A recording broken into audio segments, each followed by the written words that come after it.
बिस्मिल्लाहिर्रहमानिर्रहीम। Dear students, welcome to excellence online education. Physics की class में खुशामदीद।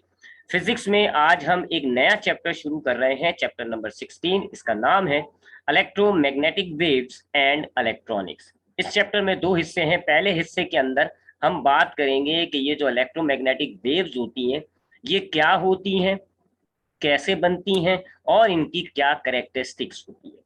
पहले हिस्से में हमने इलेक्ट्रोमैग्नेटिक वेव्स के बारे में बात करनी होगी और फिर दूसरे हिस्से में हम इलेक्ट्रॉनिक्स पर बात करेंगे कि ये इलेक्ट्रॉनिक्स क्या है और कुछ हमारी डिवाइसेस होती हैं इलेक्ट्रॉनिक्स के अंदर, उन डिवाइसेस के बारे में हम पढ़ेंगे। तो सबसे पहले इस चैप्टर में हमारे पास जो हमें स्टडी करना होगा वो ये कि what are electromagnetic waves. Electromagnetic waves क्या होती हैं और ये कैसे जनरेट होती हैं, कैसे प्रोपगेट होती हैं। इलेक्ट्रोमैग्नेटिक वेव्स, स्टूडेंट देखें, आपने फर्स्ट ईयर के अंदर चैप्टर नंबर 8 पढ़ा था जिसका नाम था wave motion and sound. Chapter number 8 था फर्स्ट ईयर का, वेव मोशन एंड साउंड। ठीक है, उस चैप्टर में आपने वेव्स के बारे में पढ़ा था कि वेव्स क्या होती हैं जी।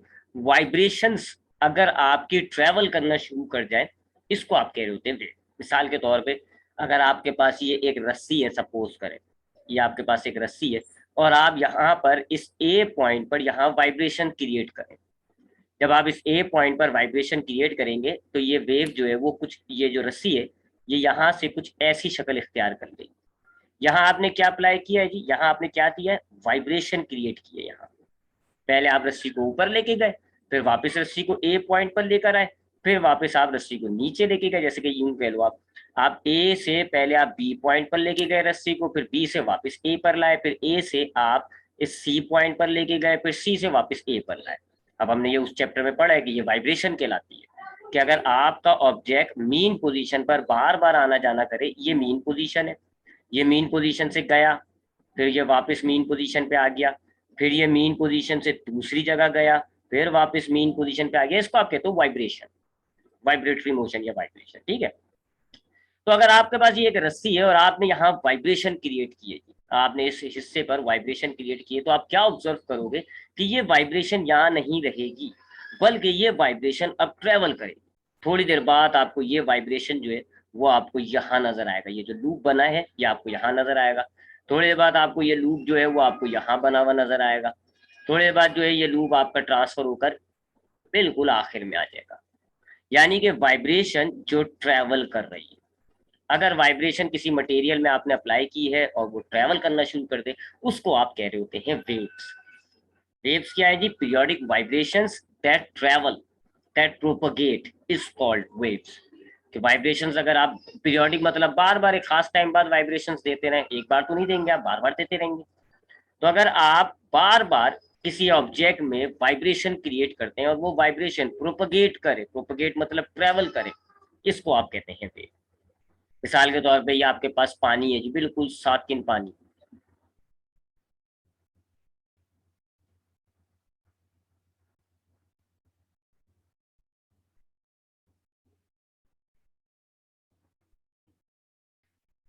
फॉर एग्जाम्पल मैं आपको दे रहा था, सपोज करें जी ये हमारे पास है जी पानी, पानी है जी बिल्कुल।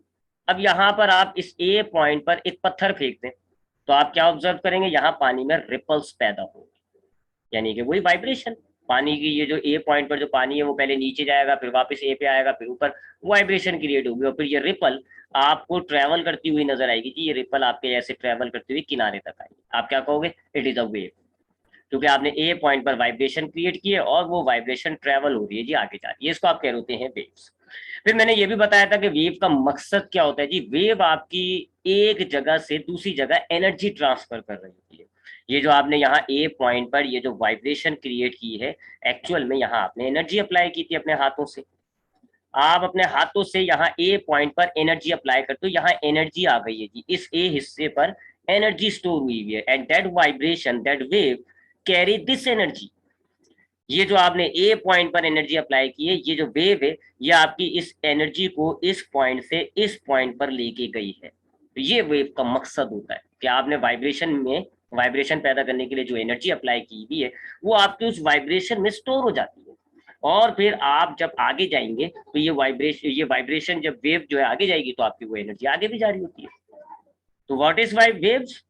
Periodic vibrations that propagate is called wave, and they carry energy from one point to the another point. एक पॉइंट से दूसरे पॉइंट ये एनर्जी लेके जाती होती है। फिर उसी चैप्टर में, चैप्टर नंबर 8 फर्स्ट ईयर में, हमने वेव की दो टाइप्स पढ़ी थी। एक कहलाती है मैकेनिकल वेव, एक कहलाती है इलेक्ट्रोमैग्नेटिक वेव। मैकेनिकल वेव्स ऐसी वेव्स को कहा जाता है जिनको ट्रेवल करने के लिए, एक जगह से दूसरी जगह जाने के लिए मीडियम की जरूरत होती है। They are called mechanical waves. Mechanical waves क्या होंगी?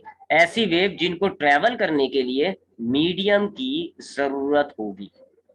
तो मिसाल के तौर पे जैसे एक इंसान है जी, हमारे यहाँ कुछ बुढ़े इंसान होते हैं, कुछ लोग होते हैं जी, इनको इस ए पॉइंट से बी पॉइंट पर जाना है जी, लेकिन किसी चीज में बैठ के जाएंगे, पैदल नहीं जा सकते भाई।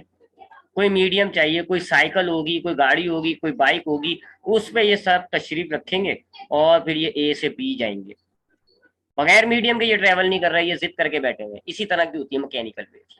इनको मीडियम चाहिए होता है। मीडियम का मतलब क्या होगा? सॉलिड, लिक्विड, गैस, यानी वो चीजें जिनमें मॉलिक्यूल्स होते हैं, दे आर कॉल्ड मीडियम। चाहे वो सॉलिड हो, वो भी मीडियम है, लिक्विड भी मीडियम कहलाएगा, गैस भी मीडियम कहलाएगा। ठीक है जी, सॉलिड, लिक्विड, गैस को हम मीडियम्स कहते हैं, यानी वो चीजें जिनमें मॉलिक्यूल्स होते हैं। तो अगर सपोज करें मेरे पास यहाँ एक ये वेव है जी, ए पॉइंट पर एक वेव है, मैं क्या ऑब्जर्व करता हूँ जी कि यहाँ बीच में अगर मीडियम नहीं है तो ये वेव यहीं पर है, ट्रेवल नहीं कर रही। और अगर मैंने बीच में मीडियम डाल दिया, कोई सॉलिड डाल दिया, कोई लिक्विड डाल दिया, कोई गैस डाल दिया, तो फिर ये वेव ट्रेवल करके मुझे इस बी पॉइंट पर मिल जाएगी। तो मैं कहूंगा कि ये वेव एक मैकेनिकल वेव है, क्योंकि इसने मीडियम के जरिए ट्रेवल किया। मीडियम नहीं था तो ये ट्रेवल नहीं कर रही थी। ऐसी वेव को हम कहते हैं मैकेनिकल वेव। क्यों भाई मीडियम क्यों चाहिए होता है इनको? ये भी रीजन मैंने आपको दिया था। क्योंकि हमने ये देखा है कि वेव का ताल्लुक होता है वाइब्रेशन से। वाइब्रेशन से वेव पैदा होती है, वाइब्रेशन के ही जरिए ये आगे जा रही है। अब ये जो मैकेनिकल वेव होती है, ये मीडियम के मॉलिक्यूल्स में ही वाइब्रेशन क्रिएट करके आगे बढ़ती है। यहाँ मॉलिक्यूल्स होंगे ये मीडियम के,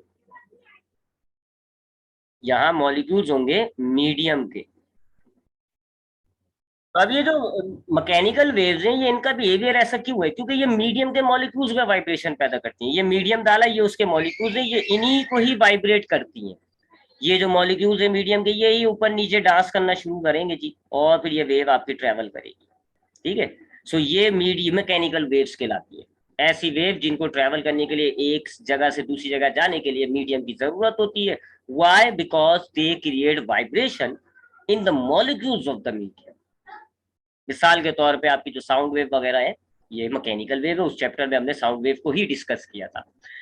ये पहली टाइप होती है आपकी मैकेनिकल वेव। और दूसरी टाइप है ये जो हमने इस चैप्टर में पढ़नी है डिटेल में, electromagnetic waves. Electromagnetic waves mechanical waves के अपोजिट है। They do not require medium to travel. ये ऐसी वेव्स होती हैं जिनको मीडियम की जरूरत नहीं होती। No medium is required.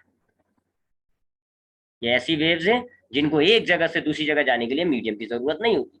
यानी अगर यहाँ पर ए पॉइंट पर मेरे पास एक वेव है, सॉलिड बीच में मौजूद है तो भी ये ट्रेवल करके बी पॉइंट पर आ रही है, लिक्विड मौजूद है तब भी जा रही है, गैस मौजूद है तब भी जा रही है, और अगर कुछ भी नहीं है, खाली है, खाली को हम कहते हैं वैक्यूम। अगर कोई मीडियम नहीं होता, इसको हम क्या कहते हैं जी? वैक्यूम। अगर आप स्पेस में निकल जाए, सूरज चांद सितारे के बराबर में खड़े हो जाए, तो वो वैक्यूम है, क्योंकि वहां ना सॉलिड है, ना लिक्विड है, ना गैस है। वैक्यूम है अगर, तब भी ये ट्रेवल करके ए से बी जाएगी। ऐसी वेव्स को हम कहते हैं इलेक्ट्रोमैग्नेटिक वेव्स। ठीक है जी, मिसाल के तौर पे आपकी लाइट होती है, रेडियो वेव्स है, माइक्रोवेव्स है, इंफ्रारेड वेव्स है, गामा रेज है, एक्स रेज है, अल्ट्रासाउंड है, अल्ट्रा वायलेट्स है। ये सब इलेक्ट्रोमैग्नेटिक वेव्स हैं। इनको मीडियम की जरूरत नहीं होती। मीडियम होगा तब भी ये ट्रेवल करेंगी, मीडियम नहीं होगा तब भी ये ट्रेवल करती है। बगैर मीडियम के भी ये ट्रेवल कर जाती है। उनको हम कहते हैं इलेक्ट्रोमैग्नेटिक वेव। अब सवाल ये पैदा होता है कि हमने अभी डिस्कस किया कि wave need vibration. Wave vibration, अगर आप किसी भी चीज में वाइब्रेशन डालते हो तो ही तो वही वेव आएगी ना भाई। बगैर वाइब्रेशन के तो वेव का कॉन्सेप्ट ही नहीं है भाई। वेव क्या है? वाइब्रेशन को ट्रेवल कराना, वाइब्रेशन को एक जगह से दूसरी जगह लेके जाना। अगर वाइब्रेशन ही नहीं है तो फिर वेव कैसे होगी? अब सवाल ये पैदा होता है, अगर यहाँ मीडियम्स के मॉलिक्यूल्स नहीं है तो फिर ये वेव किस तरह, किस चीज में वाइब्रेशन ट्रैक करके जहां ये बी पॉइंट पर आई? किस चीज में वाइब्रेशन हो रही है? भाई वाइब्रेशन तो होनी चाहिए because it is wave, but किस चीज में हो रही है जब यहाँ तो मॉलिक्यूल्स ही नहीं है? तो अब ये देखना होगा हमें इलेक्ट्रोमैग्नेटिक वेव्स किस तरह जनरेट होती है, किस चीज में इनकी वाइब्रेशन हो रही है, और फिर उसके कुछ कैरेक्टरिस्टिक्स देख के इसकी स्पीड को कैलकुलेट करना होगा। तो सबसे पहले बात करते हैं जी इलेक्ट्रोमैग्नेटिक वेव की एक तरह अच्छी सी डेफिनेशन लिख देते हैं। इसकी एक अच्छी सी डेफिनेशन लिखते हैं सबसे पहले। What is electromagnetic wave definition? waves that do not require medium for propagation। Propagation का मतलब ट्रेवल ही होता है।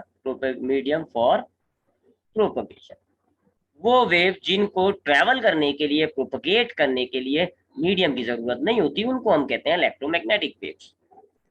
मिसाल के तौर पे अगर हम एग्जाम्पल्स लिखें यहाँ पर एग्जाम्पल्स, तो हमारे पास जो लाइट वेव्स होती हैं वो इलेक्ट्रोमैग्नेटिक है जी, बगैर मीडियम के ट्रेवल हो जाती हैं लाइट वेव्स।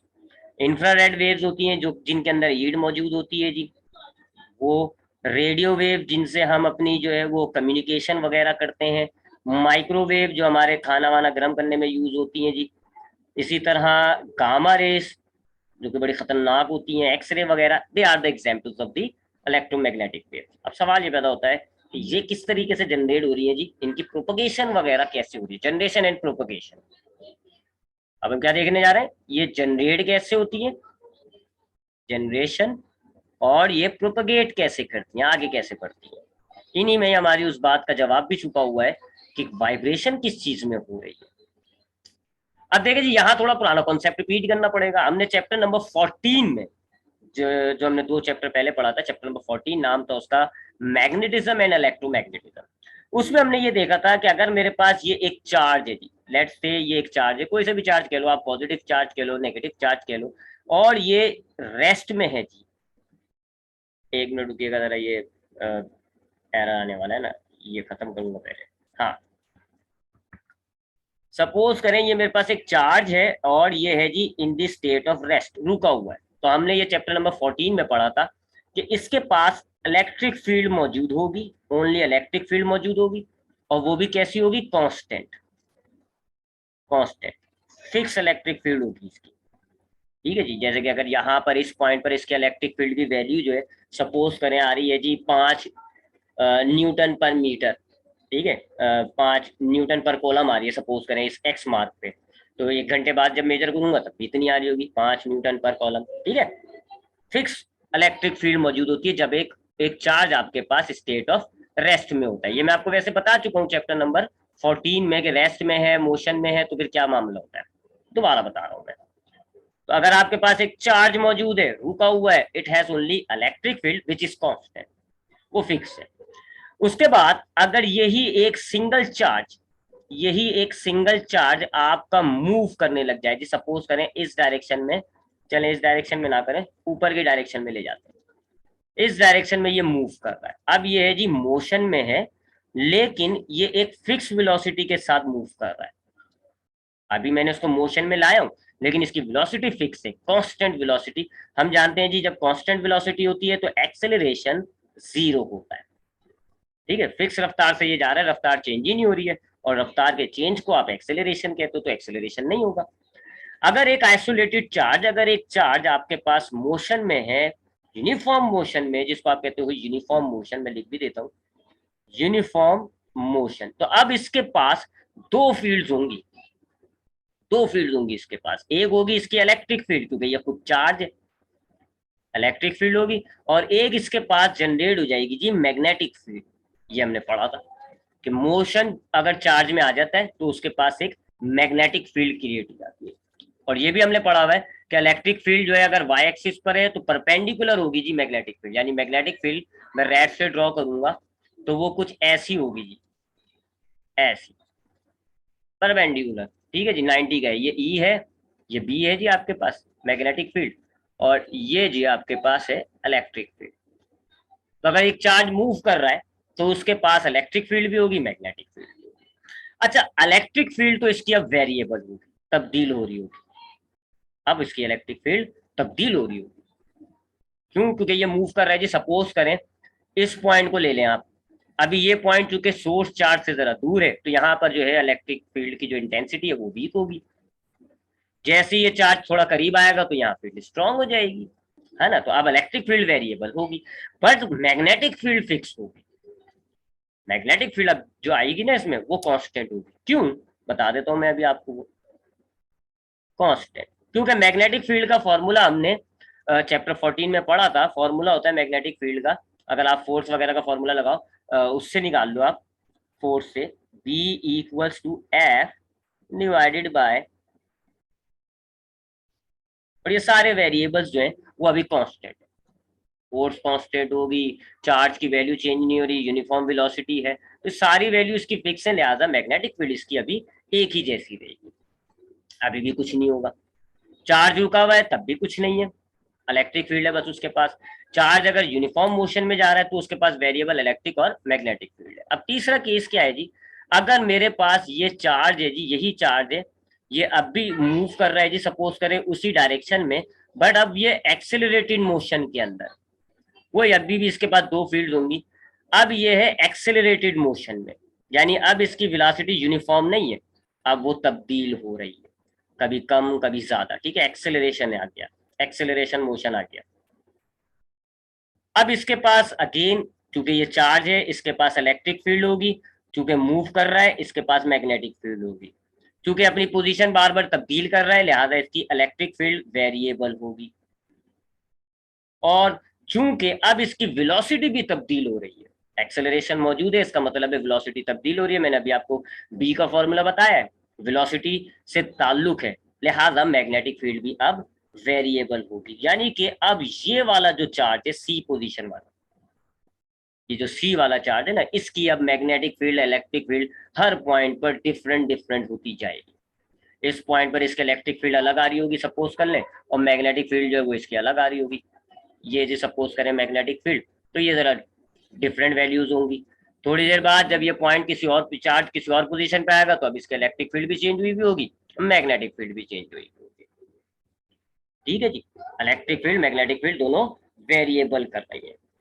अच्छा, अब ये याद रखिएगा दोनों एक दूसरे से रिलेटेड है, ये हम चैप्टर 14 में पढ़ चुके हैं। Electric field create magnetic field और magnetic field create electric field, ये हम पहले ही पढ़ चुके हैं। एम्पेयर ने आपको बताया था कि जी इलेक्ट्रिक फील्ड से मैग्नेटिक फील्ड क्रिएट हो जाती है, जब उसने एक कंडक्टर में से करंट गुजारा था तो मैग्नेटिक फील्ड क्रिएट हो गई थी, यानी electric field create magnetic field. और फ्राडे ने आपको बताया था कि जी मैग्नेटिक फील्ड जो है वो इलेक्ट्रिक फील्ड क्रिएट करती है जी, इलेक्ट्रोमैग्नेटिक इंडक्शन, तो ये हम सब पढ़ चुके हैं पहले। तो हमारे पास अब क्या है, एक एक्सेलरेटेड चार्ज है जो अगर मूव कर रहा होगा तो अब उसके पास वेरिएबल इलेक्ट्रिक और मैग्नेटिक फील्ड दोनों होंगे। अब अगर इसी एक्सेलरेटेड चार्ज को, चौथा केस, ये जो मेरे पास चार्ज पार्टिकल है ना, ये चार्ज पार्टिकल, ठीक है जी, यूनिफॉर्म यानी कि एक्सेलरेटेड मोशन में, तो हमें पता है जी इलेक्ट्रिक और मैग्नेटिक फील्ड इसकी चेंज है।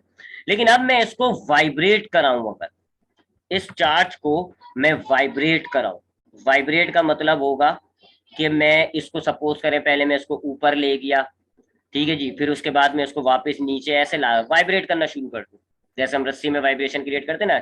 इस चार्ज को पहले हम ऊपर पॉइंट पर ले गए, फिर वापस इसको ओरिजिनल मीन पोजीशन पे लाए, फिर इसको नीचे ले गए, फिर वापस मीन पे लाए, इसको वाइब्रेट करने लग गए। अब जाहिर बात है हमें पता है वाइब्रेशन में तो एक्सेलरेशन होती है, कभी भी ये वही एक्सेलरेटेड चार्ज होगा, ये वाला, ठीक है, सी पोजीशन वाला एक्सेलरेटेड चार्ज, क्योंकि जब ये मीन पोजीशन पे होती है, वाइब्रेटिंग ऑब्जेक्ट के बारे में हमने पढ़ा हुआ है, मीन पोजीशन पे होती है तो उनकी वेलोसिटी मैक्सिमम होती है, एक्सट्रीम पर वो जीरो होती है। तो अब ये वाइब्रेट कर रहा है, वाइब्रेटिंग ऑसिलेटिंग भी कहते हैं इसको हम, ऑसिलेटिंग चार्ज है ये अब हमारे पास, एक ऑसिलेटिंग चार्ज या वाइब्रेटिंग चार्ज जो भी आप कहना चाहें, ऑसिलेटिंग चार्ज, एक्सेलरेशन मौजूद है, एक्सेलरेशन होगी जी प्रेजेंट। अब जो इसकी इलेक्ट्रिक फील्ड और मैग्नेटिक फील्ड है ना, वो वाइब्रेट कर रही होंगी, इलेक्ट्रिक फील्ड भी ऑसिलेट करेगी और मैग्नेटिक फील्ड भी ऑसिलेट करेगी, यानी कि तब्दील तो हो रही है लेकिन बिल्कुल वाइब्रेशन की तरह, ठीक है, बिल्कुल वाइब्रेशन की तरह। सपोज करें जी यहाँ पर, ये मिसाल के तौर पे यहाँ पर आप कह लो इलेक्ट्रिक फील्ड 0 है, ठीक है। अब जब आप इसको ऊपर लेके जाते जाएंगे इलेक्ट्रिक फील्ड बढ़ती जाएगी बढ़ती जाएगी, सपोज करें यहाँ मैक्सिमम हो गई, जो भी है मैक्सिमम। फिर जब ये वापस नीचे आएगा तो अब मैक्सिमम से कम होने लग जाएगी जीरो, फिर जीरो से नीचे जाएगी तो वही मैक्सिमम हो जाएगी। तो इलेक्ट्रिक फील्ड क्या हो रही है, कम ज्यादा वाइब्रेट कर रही है इलेक्ट्रिक फील्ड में। पहले इलेक्ट्रिक फील्ड जीरो हो रही है, फिर जीरो से एक मैक्सिमम वैल्यू तक जा रही है, फिर मैक्सिमम वैल्यू से, अब देखो ऐसे, मैं अगर इसको ग्राफ में बनाऊं, एक लाइन ड्रॉ कर लूं पहले, ये वाली लाइन ड्रॉ कर लेते हैं। अगर मैं इसको ग्राफ में बनाऊं, वाई एक्सिस पे ना इलेक्ट्रिक फील्ड, तो देखें जी ये जीरो है इलेक्ट्रिक फील्ड। अब ये आहिस्ता आहिस्ता जैसे चार्ज ऊपर जाएगा तो इसकी इलेक्ट्रिक फील्ड मैक्सिमम हो जाएगी, फिर उसके पास इलेक्ट्रिक फील्ड इसकी वापस जीरो हो जाएगी। फिर जब ये चार्ज दूसरी डायरेक्शन में जाएगा तो इलेक्ट्रिक फील्ड इसकी दूसरी डायरेक्शन में बनेगी, फिर वो नीचे ऐसे इलेक्ट्रिक फील्ड ऑक्सीलेट कर रही है। ठीक है जी, इलेक्ट्रिक फील्ड ऑसिलेट कर रही है। और फिर जाहिर बात है वेलोसिटी में फर्क आ रहा है, कभी जीरो हो रही है, कभी मैक्सिमम हो रही है, फिर दोबारा जीरो हो रही है, फिर दोबारा, लिहाजा मैग्नेटिक फील्ड भी ऑसिलेट करेगी। और चूंकि मैग्नेटिक फील्ड वाई एक्सिस पे नहीं होती है, एक्स एक्सिस पे होती है, तो मैग्नेटिक फील्ड को हम एक्स एक्सिस पे ऑसिलेट करा लेते हैं। ये जी मैग्नेटिक फील्ड, ये देखें ये कम भारी जीरो हो गई, फिर अब ये दूसरी तरफ बढ़ी, दूसरी तरफ बढ़ी, फिर ये आहिस्ता आहिस्ता कम हो गई, जीरो हो गई, फिर ये वापस उसी पहले हाफ में बढ़ी, और ये ऐसे ये ऑसिलेट कर रही है जी मैग्नेटिक फील्ड। समझ में आ गई बात। आपने जैसी एक एक्सेलरेटेड चार्ज को वाइब्रेट कराया, तो अब उसकी जो इलेक्ट्रिक फील्ड है वो भी वाइब्रेट करने लग गई है, और मैग्नेटिक फील्ड भी वाइब्रेट करने लग गई है। अब ये जो इलेक्ट्रिक और मैग्नेटिक फील्ड वाइब्रेट कर रही है, आ गई वाइब्रेशन, हमने पढ़ा है ना वेव वाइब्रेशन से वेव क्रिएट होती है। तो अब ये वाइब्रेशन, जैसे हमने पढ़ा है रस्सी के अंदर वाइब्रेशन होती है, वहां नहीं रहती, ट्रेवल करती है। पानी के अंदर वाइब्रेशन होगी तो वहां नहीं रहेगी, ट्रेवल करेगी। सिमिलरली अब ये जो इलेक्ट्रिक और मैग्नेटिक फील्ड वाइब्रेट कर रही है ना, ये इलेक्ट्रिक फील्ड जो कम भारी हो रही है, ये जो मैग्नेटिक फील्ड कम भारी हो रही है, अब ये उस चार्ज से अटैच नहीं रहेंगी, बल्कि ये अब जो बाहर की तरफ स्पेस है ये निकलना शुरू हो जाएंगी, बाहर निकलना शुरू हो जाएंगे। देखिए निकल रही है, इस डायरेक्शन में निकल रही है, इस डायरेक्शन में प्रोपगेट कर रही है। ये बन गई आपकी इलेक्ट्रोमैग्नेटिक वेव। कैसे बनती है, अगर आप एक चार्ज लें और उसको वाइब्रेट कराएं, जाहिर बात है एक्सेलरेशन आ जाएगा, उसको आप वाइब्रेट कराओगे एक्सेलरेशन आ जाएगा। तो एक अगर एक्सेलरेटेड चार्ज ऑसिलेट करता है, यूं कह लो आप, एक एक्सेलरेटेड चार्ज ऑसिलेट करेगा तो उसकी इलेक्ट्रिक और मैग्नेटिक फील्ड भी ऑसिलेट करेंगे। और ये जो ऑसिलेटिंग मैग्नेटिक और इलेक्ट्रिक फील्ड है, फिर ये स्पेस के अंदर बाहर निकलना शुरू कर जाएंगी, बाहर निकलना शुरू कर जाएंगे, ट्रेवल करेंगे जी, और जितना आगे जाती जाएंगी एक पॉइंट से दूसरे पॉइंट। ये जो आपकी फील्ड बन रही है, ये जो आपकी वेव बन रही है, इसको आप कहते हो इलेक्ट्रोमैग्नेटिक वेव। अब हमें पता है जी कि ये जो फील्ड्स होती है, इनके लिए मीडियम की जरूरत नहीं होती। आपके पास ये चार्ज मौजूद है, ये एक चार्ज मौजूद है, ये जब इलेक्ट्रिक फील्ड बनाएगा तो इसके बाहर क्या मीडियम है, इससे क्या फर्क पड़ता है। याद है ना, हमने कहा था कि अगर ये मीडियम होगा तो इस फील्ड के फॉर्मूलों में एप्सिलॉन नॉट आ जाता है अगर फ्री स्पेस है। और अगर कोई दूसरा मीडियम है, एक मिनट ये एरर हटाऊं मैं, और अगर कोई दूसरा मीडियम है तो ये एप्सिलॉन नॉट के साथ साथ एप्सिलॉन आर भी आ जाता है, यानी फ्री स्पेस में भी आपकी फील्ड बनती है। लिहाजा अगर आपके इस चार्ज के अराउंड सॉलिड हो, लिक्विड हो, गैस हो, तब भी ये फील्ड बाहर निकलेंगे, और अगर कुछ भी नहीं है वैक्यूम में, तब भी ये फील्ड बाहर निकलेंगी, क्योंकि फील्ड को ट्रेवल करने के लिए, फील्ड को क्रिएट होने के लिए मीडियम की जरूरत नहीं होती। That is why this electromagnetic waves do not require medium to travel. तो ये ऐसे जनरेट होती हैं और ऐसे प्रोपगेट करती हैं। ठीक है जी, तो अब इसको जरा एक और तरीके से डिफाइन कर लेते हैं। एक तो हमने वो डेफिनेशन लिखी ना इसकी, कि जी ऐसी वेव जिनको मीडियम की जरूरत नहीं होती। अब हमने जो जनरेट की है उस हिसाब से एक और डेफिनेशन लिखते हैं हम इसकी। इलेक्ट्रोमैग्नेटिक वेव क्या होती है, N accelerated oscillating charge, an accelerated oscillating charge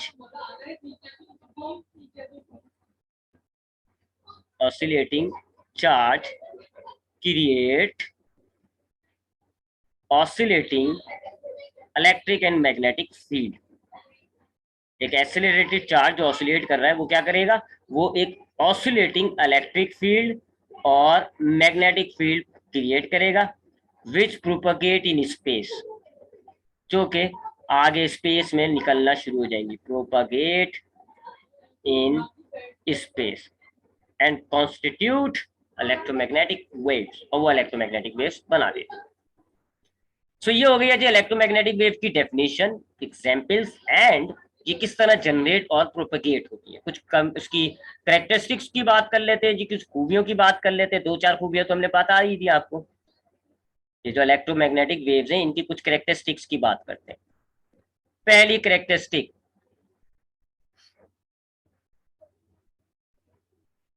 एक मिनट लिखता हूँ। हाँ, फर्स्ट करेक्टरिस्टिक तो हमने डेफिनेशन में पढ़ ली थी, नो मीडियम इज रिक्वायर्ड। क्योंकि ये जो है वो फील्ड की वाइब्रेशन से क्रिएट हो रही होती है, और फील्ड को बनने के लिए, क्रिएट करने के लिए, ट्रैवल करने के लिए मीडियम की जरूरत नहीं होती। So no medium is required. पहली बात, इन वेव्स को क्रिएट करने के लिए कोई मीडियम की जरूरत नहीं होती। दूसरा, इनकी फिक्स वेलोसिटी होती है जी। वैक्यूम के अंदर, वैसे तो सॉलिड लिक्विड गैस के अंदर इनकी स्पीड कम हो जाएगी, पानी के अंदर इनकी स्पीड जो है वो तकरीबन 2.55 के करीब होगी, मल्टीप्लाई बाय 10 की पावर है। लेकिन वैक्यूम में इन सबकी स्पीड एक जैसी होगी। फॉर वैक्यूम इनकी स्पीड जो होती है, इनकी जो वेलोसिटी होगी, क्योंकि ट्रैवल तो ये करेंगी, इनकी वेलोसिटी होती है 3 मल्टीप्लाई बाय 10 की पावर 8 मीटर पर सेकेंड। ठीक है, पहला करेक्टर, इनको मीडियम की जरूरत नहीं होती है। दूसरा करेक्टर, ये वैक्यूम में ट्रेवल कर सकती है और इनकी स्पीड वैक्यूम में होती है 3 मल्टीप्लाई बाय 10 की power 8, which is the highest velocity of any object in the world, in the universe. तीसरा, ये किसी इलेक्ट्रिक और मैग्नेटिक फील्ड से डिफ्लेक्ट नहीं होंगी। किसी भी इलेक्ट्रिक या मैग्नेटिक फील्ड से कोई डिफ्लेक्शन नहीं होगी इनमें, नो डिफ्लेक्शन। याद है ना आपको, एक ना आपने रदरफोर्ड का एक एक्सपेरिमेंट पढ़ा था, एल्फा रे पॉजिटिव होती हैं वो नेगेटिव की तरफ डिफ्लेक्ट हो जाती हैं, बीटा रे नेगेटिव होती हैं वो पॉजिटिव की तरफ डिफ्लेक्ट हो जाती है, लिहाजा वो दोनों इलेक्ट्रोमैग्नेटिक वेव नहीं हुई। लेकिन जो गामा रेडिएशन होती है, ना वो पॉजिटिव की तरफ जाती है ना वो नेगेटिव की तरफ जाती है, तो वो क्या हो गई, वो एक इलेक्ट्रोमैग्नेटिक वेव हो गई। लाइट भी, अगर आप लाइट गुजार रहे हो और दोनों तरफ आप पॉजिटिव नेगेटिव फील्ड रख दो, रिफ्लेक्ट थोड़ी होंगी। क्यों? क्योंकि इनके पास दोनों फील्ड्स होती है, इलेक्ट्रिक फील्ड भी मैग्नेटिक फील्ड भी, तो एक दूसरे को बैलेंस कर देती है। ठीक है जी, तो इसलिए ये कोई डिफ्लेक्शन शो नहीं करेंगी किसी भी एक्सटर्नल फील्ड के अंदर। अगर आप इन इलेक्ट्रोमैग्नेटिक वेव को इलेक्ट्रिक फील्ड से गुजारो या मैग्नेटिक फील्ड से गुजारो, ये कोई डिफ्लेक्शन शो नहीं करती। फिर हमारे पास इनकी कई किस्में होती हैं, जिनके अंदर हमारे पास एक पूरा पैटर्न मैंने शायद बनाया था ऊपर, नहीं बनाया। हमारे पास इलेक्ट्रोमैग्नेटिक वेव्स की काफी क्वांटिटी, काफी मिकदार, यानी कि काफी टाइप्स है हमारे पास, radio wave, microwave, infrared wave वगैरह वगैरह। इन सब की वेलोसिटी सेम होती है। They differ only in 3 things. They differ in wavelength, frequency and energy. हमारे पास बहुत सारी इलेक्ट्रोमैग्नेटिक वेव है। रेडियो वेव है जी, R for radio wave, M for microwave, उसके बाद इंफ्रारेड वेव होती है जी, उसके बाद विजिबल लाइट कहलाती है, उसके बाद अल्ट्रा वायलेट, उसके बाद आता है एक्स रे, उसके बाद आता है गामा। ये है जी तकरीबन 7 किस्म की रेडिएशन। ये सातों इलेक्ट्रोमैग्नेटिक वेव है, इनकी स्पीड, ये वाला करेक्टर, ये सब एक जैसा है। सारे करेक्टर, इनकी स्पीड 3 मल्टीप्लाई 10 की पावर 8 है, इनको मीडियम की जरूरत नहीं है, इनमें कोई रिफ्लेक्शन नहीं होती है। पर भी इनमें फर्क क्या है? अगर इनमें इतनी सिमिलैरिटी है तो इनको एक क्यों नहीं कर देते? हमने अलग अलग नाम क्यों रखे? क्योंकि इनकी वेवलेंथ, फ्रीक्वेंसी और एनर्जी में फर्क होता है। अगर आप वेवलेंथ की बात करें तो वेवलेंथ जो है इनकी सबसे हाई होती है, रेडियो वेव की। फिर आहिस्ता आहिस्ता ये डिक्रीज होती रहती है, डिक्रीज होती रहती है, डिक्रीज होती रहती है, और जो गामा रे है इसकी वेवलेंथ सबसे कम होती है। हाईएस्ट वेवलेंथ है रेडियो वेव की, और गामा रेडिएशंस की लो वेवलेंथ होती है। अगर आप फ्रीक्वेंसी की बात करें, फ्रीक्वेंसी की, तो फ्रीक्वेंसी वेवलेंथ से इनवर्सली प्रोपोर्शनल है। अगर यहाँ हाई है तो यहाँ पर फ्रीक्वेंसी होगी आपकी लो, और फिर ये आहिस्ता आहिस्ता इंक्रीज होती जाएगी, इंक्रीज होती जाएगी, और बिल्कुल आखिर के अंदर आपके पास जो गामा रेडिएशन आ रही है उनमें फ्रीक्वेंसी बहुत ज्यादा हाई होती है। ठीक है जी, दो चीजें हो गई। वेवलेंथ के एतबार से फर्क आ रहा है, हाई है, कुछ लो है, कुछ हाई, और फ्रीक्वेंसी में भी फर्क है। और एनर्जी, आप अभी आगे चैप्टर में पढ़ोगे कि एनर्जी को अगर आप वेवलेंथ से कैलकुलेट, एनर्जी को आप फ्रीक्वेंसी से कैलकुलेट करना चाहें तो ये एक फॉर्मूला होता है जी, एच और मल्टीप्लाई बाय फ्रीक्वेंसी। एच तो कांस्टेंट है, फ्रीक्वेंसी यानी एनर्जी का ताल्लुक फ्रीक्वेंसी से होता है। एनर्जी किससे रिलेटेड है? फ्रीक्वेंसी से। लिहाजा अगर यहाँ पर एनर्जी के हिसाब से देखें तो इसकी लो फ्रीक्वेंसी है, इसका मतलब है इसकी एनर्जी भी लो होगी। फिर अब आहिस्ता आहिस्ता फ्रीक्वेंसी बढ़ती जाएगी तो एनर्जी भी बढ़ती जाएगी, एनर्जी भी बढ़ती जाएगी। और गामा रेडिएशंस की हाई फ्रीक्वेंसी है, इट मीन्स के गामा की एनर्जी भी हाई होगी। बस इन 3 स्केल्स पर ये डिफरेंट है। इन सारी ये जो इलेक्ट्रोमैग्नेटिक वेव्स है, radio wave, microwave, infrared, violet, वो visible, ultra violet, x ray, gamma, इन सब की स्पीड, नेचर, बिहेवियर सब एक जैसा है, बस इनकी वेवलेंथ में फर्क है, इनकी फ्रीक्वेंसीज में फर्क है, इनकी एनर्जीज में फर्क है। ये है जी आपके पास इस पूरा ये जो हमने स्पेक्ट्रम बनाया हुआ ना, ये जो हमने पूरा एक रॉ बनाई हुई है, और ये पूरा इसको हम कहते हैं इलेक्ट्रोमैग्नेटिक स्पेक्ट्रम। ठीक है, इलेक्ट्रोमैग्नेटिक स्पेक्ट्रम कहा जाता है इसको। इलेक्ट्रोमैग्नेटिक रेडिएशंस को स्टडी करने में आसानी हो जाती है इससे। आखिरी चीज है जी हमारे पास इलेक्ट्रोमैग्नेटिक वेव के टॉपिक के अंदर कि इसकी स्पीड हमें कैसे पता चला जी, 3 × 10⁸ है जी। तो ये मैक्सवेल नाम के एक साइंटिस्ट गुजरे हैं जी तारीख में, जिन्होंने इस इलेक्ट्रोमैग्नेटिक वेव को डिस्कवर किया था। उन्होंने लाइट के बारे में पता करा था कि लाइट एक इलेक्ट्रोमैग्नेटिक वेव है। मैक्सवेल ने एक फॉर्मूला बनाया था जी इलेक्ट्रोमैग्नेटिक वेव को इसकी स्पीड कैलकुलेट करने का। सी से इसकी स्पीड को डिनोट किया जाता है, और फॉर्मूला क्या था जी, 1 divided by under root mu not epsilon not. ये फॉर्मूला था मैक्सवेल का। इससे इसने speed of electromagnetic waves calculate करी। अब ये जो नीचे दो आ रहे हैं, म्यू नॉट और एप्सिलॉन नॉट, ये कांस्टेंट है। म्यू नॉट को आप कहते हो permeability of free space, magnetic field से इसका ताल्लुक होता है, चैप्टर 14 में आपने पढ़ा है। ये मैग्नेटिक फील्ड से इसका ताल्लुक है, मैग्नेटिक फील्ड की वजह से ये कांस्टेंट आएगा, और इसकी वैल्यू होती है 4 पाई मल्टीप्लाई बाय 10⁻⁻⁷।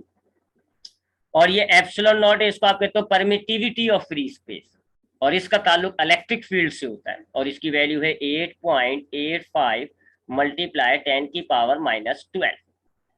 तो अगर ये दोनों कांस्टेंट है जी, अगर आप ये इस इक्वेशन में नीचे की तरफ दोनों कांस्टेंट डाल के इस इक्वेशन को सॉल्व करें, जैसे मैक्सवेल ने किया, फिर उसने इन दोनों कांस्टेंट की वैल्यू डाली, मल्टीप्लाई करा, रूट निकाला, फिर 1/1 से डिवाइड किया, तो वैल्यू आंसर क्या आया, 3 × 10⁸। तो ये इसने इलेक्ट्रोमैग्नेटिक वेव की स्पीड कैलकुलेट करी जी इस फॉर्मूले के तहत, और फिर जब इसने देखा कि स्पीड क्या आ रही है, बिल्कुल लाइट के बराबर आ रही है। उस वक्त लाइट की स्पीड कैलकुलेट की गई थी, लाइट की स्पीड भी इतनी थी। तो जब इसने देखा कि इलेक्ट्रोमैग्नेटिक वेव की स्पीड भी यही है, लाइट की भी स्पीड यही है, तो इसने जो है ये डिक्लेयर किया था कि light is an electromagnetic wave. Light इसने कैसे बताया आपको कि लाइट एक इलेक्ट्रोमैग्नेटिक वेव है, क्योंकि उसने स्पीड कंपेयर करी थी, इलेक्ट्रोमैग्नेटिक वेव की स्पीड को लाइट की स्पीड से चेक किया, तो दोनों बराबर थी। तो उसने फिर कहा कि light is an electromagnetic wave. So ये है जी आपके पास चैप्टर नंबर 16 का इलेक्ट्रोमैग्नेटिक वेव का टॉपिक। इससे ज्यादा थोड़ा सा और है,